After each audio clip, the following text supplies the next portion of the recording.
A massive chunk of the world's energy is constantly on the move, silently crossing our oceans, completely out of sight. It's traveling inside some of the most high-tech ships ever built, basically giant floating thermos flasks on a scale it's hard to even imagine. So let's dive into the incredible world of these LNG carriers. Okay, so here's the big problem right from the start. Natural gas is, well, it's a gas. You can't just pour it into a tanker and sail away. So to get it across an ocean, you first have to solve this massive physics puzzle. And the solution is, kind of funny enough, both brutally simple and unbelievably complex. It all kicks off with this absolutely mind-boggling transformation. It's a process that takes something you can't really ship and shrinks it into something you can. This is where the real science, and honestly, the magic, begins. I want you to try and picture this. Imagine shrinking an entire football stadium down to the size of a single city bus. That's pretty much what happens to natural gas. And this one number, 600, is the key that unlocks the entire global industry. I mean, without shrinking the volume this much, shipping natural gas just wouldn't make any economic sense at all. And this is the temperature that makes it all possible, a freezing minus 162 degrees Celsius. Just to give you some perspective, that is way colder than any natural temperature ever recorded on Earth. Now imagine trying to keep a liquid that cold inside a giant metal ship that's sailing through warm tropical waters. It is, without a doubt, one of the greatest engineering challenges out there. All right, so you've managed to create this cryogenic liquid. Now comes what a lot of people in the business say is the riskiest part of the whole trip, getting it from the shore safely onto the ship. This isn't just pumping gas. It's this highly choreographed, super high-stakes dance. The whole thing works like a perfect closed loop. First, they slowly pre-chill all the pipes to make sure they don't crack from the extreme temperature change. Then, these huge loading arms connect the terminal on shore to the ship's manifold, which is basically the central hub for all the pipes. After that, cryogenic pumps push the liquid LNG into the tanks. And, this is the really crucial part, any gas that gets pushed out of the tank is sent right back to shore. Nothing gets wasted and nothing gets vented into the atmosphere. So, why is that cool-down step so incredibly important? Well, it's all to prevent this, thermal shock. Just think about it. If you hit room temperature steel with a liquid that's minus 162 degrees Celsius, it would just crack instantly under the stress. So that slow, careful cooling process is absolutely vital for the safety of the ship and everyone on board. Okay, the cargo is loaded. The hatches are closed. Now what? How in the world do you keep it that cold for a journey that could be thousands of miles long? Well, you build one of the biggest, most efficient thermos flasks ever made. Let's take a look at how they pull that off. So there are basically two main ways to do this. You've got the Moss type, and you'll recognize these immediately by those giant, iconic spheres you see on the deck. With these, the tanks are totally separate from the ship's hull. They are incredibly tough.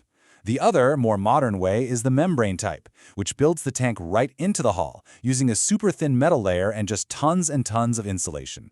And as you can see right here, the membrane system has pretty much taken over the market, making up more than 75% of new ships. So, why is it so popular?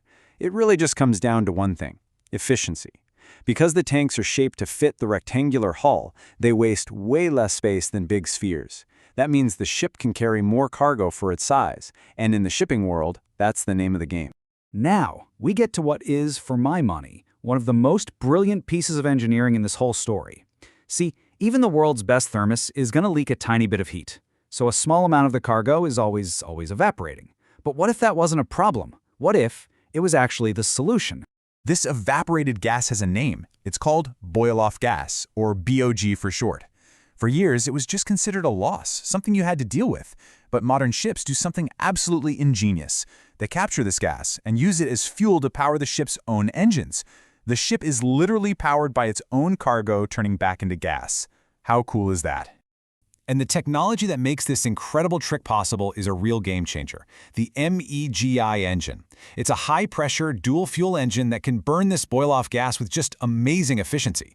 It really is the heart of a modern LNG carrier. And this chart just shows you what a massive leap forward we're talking about. Look over on the left at the old steam engines. They were lucky to get around 30% efficiency. Now look at the modern MEGI engines on the right. They're getting over 50% thermal efficiency. That is a huge improvement, squeezing so much more power out of every little bit of boil-off gas. But it's not just about power, right? It's also about being cleaner. A big environmental issue with gas engines is something called methane slip. That's where unburnt methane, which is a really potent greenhouse gas, escapes in the exhaust. Well, MEGI engines slash this problem by over 90%, which makes them the cleanest fossil fuel-burning engines sailing the seas today. When you're dealing with cargo this cold and this flammable, and you're sailing through some of the busiest sea lanes in the world, safety isn't just some priority on a list, it is the entire philosophy behind the design. There's this incredible web of rules and backup systems all working together. It all starts with something called the IGC code. That's the international rulebook for how you have to build these ships. Then you have the physical systems like double-walled pipes for the high-pressure fuel lines. It's like a pipe inside a pipe for backup containment. And finally, you've got automated emergency shutdown systems that can stop all cargo flow in just seconds if they detect any kind of problem. You know, this technology didn't just appear overnight. The whole thing started with a ship called the Methane Pioneer way back in 1959. It was basically a converted freighter that just proved the concept could work. Fast forward to today, and we have QMAX vessels that are nearly 350 meters long. And looking ahead, the next big challenge is meeting new carbon intensity ratings, pushing the technology to be even more efficient. So, after all this technology, all these rules, and this whole history of innovation, it all really comes down to one single, incredibly powerful number. And that number is 0. That's right, 0. In more than 6 decades of shipping the coldest, most volatile cargo on Earth, there's never been a single major hull breach related to the cargo containment system. It is one of the most remarkable safety records in the entire maritime world, and it's really a testament to the incredible engineering we've just been talking about.